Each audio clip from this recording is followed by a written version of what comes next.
Welcome to Ask and Learn.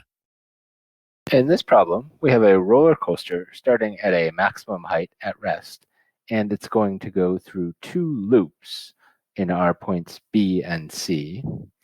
And we want to find the two heights HA, and HC, and their relation, such that we do not encounter a normal force equal to 0, and we do not encounter a normal force greater than or equal to 4 times the weight of our passenger. So that would correspond to the normal force of 0 would correspond to a feeling of weightlessness, and the normal force of 4 times the weight or greater would be 4 Gs. So sort of two sensations that could be deemed unpleasant, and you would either the feeling of weightlessness or a feeling of too much acceleration could be unpleasant and dangerous. So we want to avoid those cases. So what we'll do for this problem is we'll use the idea of energy, total energy being kinetic and potential energy. So we'll start at the point A and we'll have only potential energy. Point B is at our lowest point, so that will be only kinetic energy. And point C will be a mix of kinetic and potential energy. And so we'll be able to determine velocities at points B and C in relation to that height that we start at, HA. And then we can find a normal force looking at a free body diagram. And at points B and C, we'll be moving in a circle for the loops. So we'll be looking at the centripetal acceleration in those loops to find the normal force. All right, so we'll draw our free body diagrams for points B and C. So those are the limiting cases that we'll want to consider for when the normal force would be either lowest or highest. All right, looking at point B, so we'll have our rider of mass m, and we'll have a downward gravitational force, mg, and we'll have our upward normal force, n sub b. And at point B, our acceleration, our centripetal acceleration, right, will be upwards towards the center of that circle. And then when we look at point C, we have, again, so we have our passenger of mass m, and we have our gravitational force downward and normal force n sub c upward. And in this case, the centripetal acceleration, again, moving into the center of that circle, will be in the opposite direction from point B. And what we know about our total energies and what we can say. So we can say the E total is equal to mgha. So we start at point A at rest. So we have only potential energy, and that's equal to mgha. So our total energy at points B and C is going to be equal to this mgha.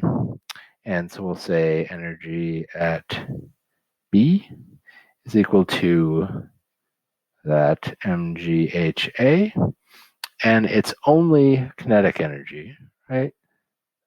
So this is our lowest point, so we'll consider that our 0 point.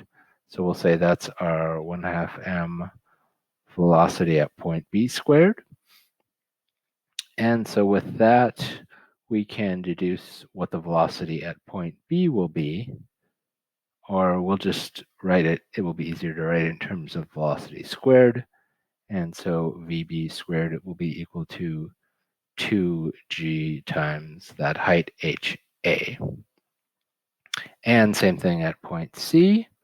Total energy at point C is equal to mg times height A. And now we have a mix of potential and kinetic energy. So it's going to be equal to mg times height C plus 1/2 mvc squared. And so we can say that our VC squared is equal to 2g times HA minus HC. All right, now we will do, so we'll do our free body diagram for point B. And so we've got our net force is going to be equal to our, we'll have, so acceleration in the upward direction is positive. So we'll say that NB, normal force, minus mg, and that's going to be equal to ma, right? So F net equals ma, and in this case, our a is equal to v squared over r, since we have centripetal acceleration. So it's going to be equal to m vb squared over rb. And then we solve that for our normal force at B and B. And we get that equal to m times g plus 2gha over rb. And we had that given that rb, the radius of the circle at point B, was 15 meters. And so we'll get that equal to mg times 1 plus 2,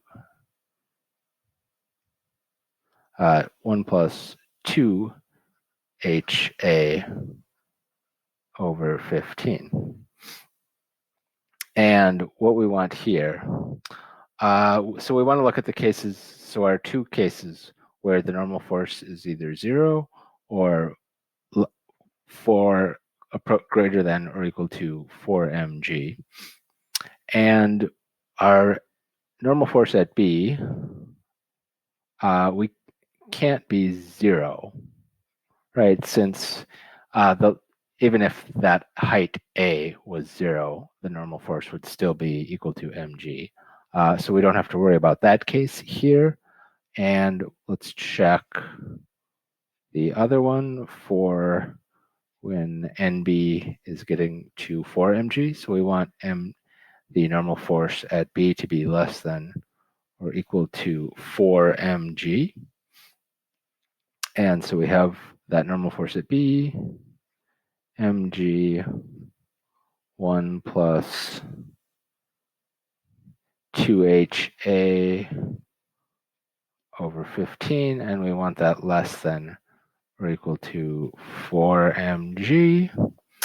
And so that means R1 plus 2ha over 15 is less than or equal to 4. And solving that, we get our HA less than or equal to 22.5 meters. Okay, so as long as we make sure our height at point A is less than or equal to 22.5 meters, we won't run into trouble with the upper limit on normal force of 4 Gs. And so now we want to look at our point C and the net force there. And so looking at that, so we have the acceleration is going in the downward direction. So we'll have mg be positive and the normal force be negative for this one. So we'll have mg minus n sub c.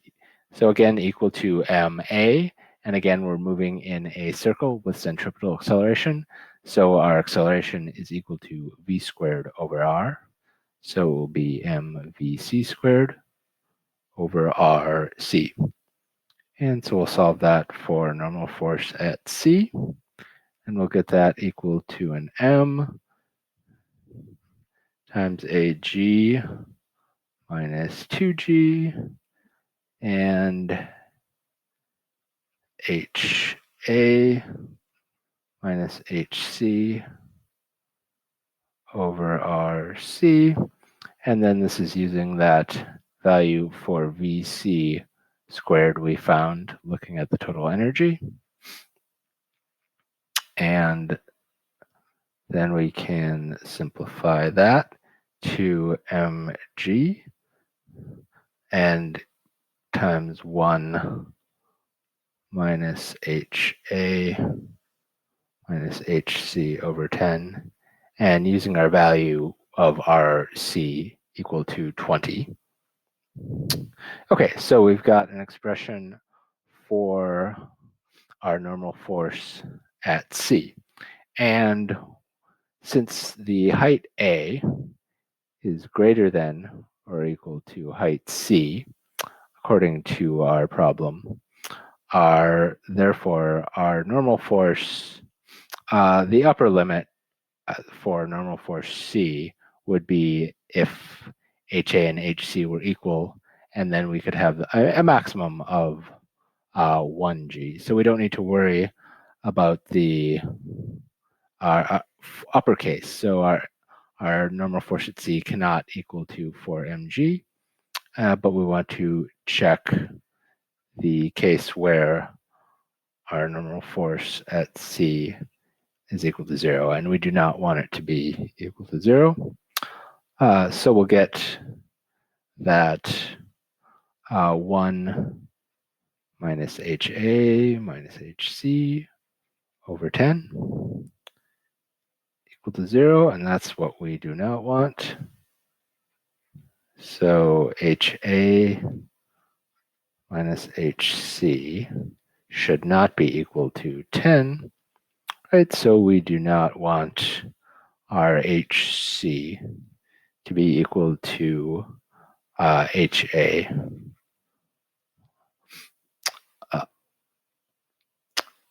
minus 10. Right. Okay, so those will be our two conditions then. So we want to ensure that HA is less than or equal to 22.5 meters. And we want HC, as long as HC does not equal to HA minus 10 meters. And making sure that we follow those two conditions, we'll keep our normal force within that bound of 0 and 4 Gs that we wanted to ensure.